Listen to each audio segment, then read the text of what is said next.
That's been inspiring to me, is all the faces here. And there's still so much to discover. Everybody's like shocked, surprised. There's nothing surprising about this. Matt Gaetz, in a lot of ways, is the perfect attorney general for Donald Trump. Okay, I mean, we have a convicted criminal who's a president, who has been adjudicated to engage in sexual abuse.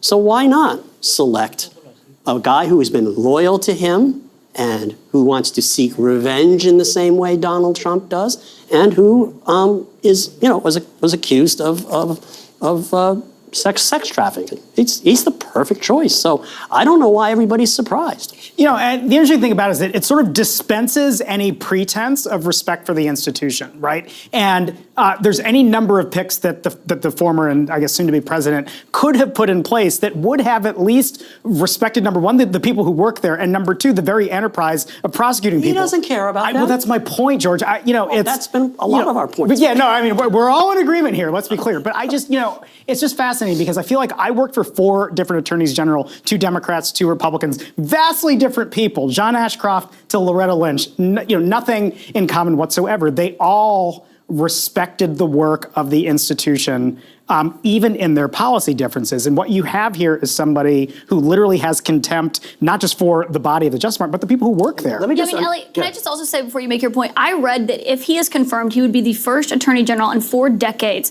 that has never been a government attorney or a judge before this. So it's not even just, everything that we talked about. It's also the experience question that the other nominees have faced as well. It's such an important point about the utter lack of qualifications. I mean, Matt Gaetz is aggressively unqualified for this position. He's never been a prosecutor. He's never really practiced law at any big-time level. He has no idea what it means to stand up in a court and to represent the United States and to try to take away someone's liberty. And I do want to underscore the stakes here. When you're talking about the Attorney General of the United States, this person is in charge of 110,000 employees, 94 U.S. attorneys' offices, the entire FBI, the entire DEA, the entire ATF, the Solicitor General, who handles all the Supreme Court litigation for the government, the U.S. Marshals, the Federal Bureau of Prisons.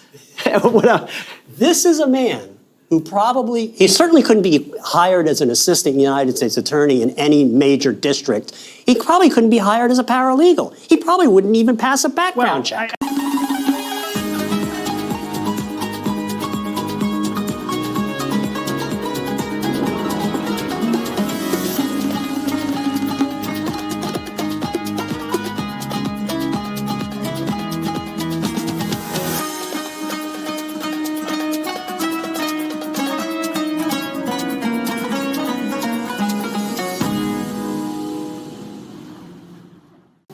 How many of you are U.S. citizens?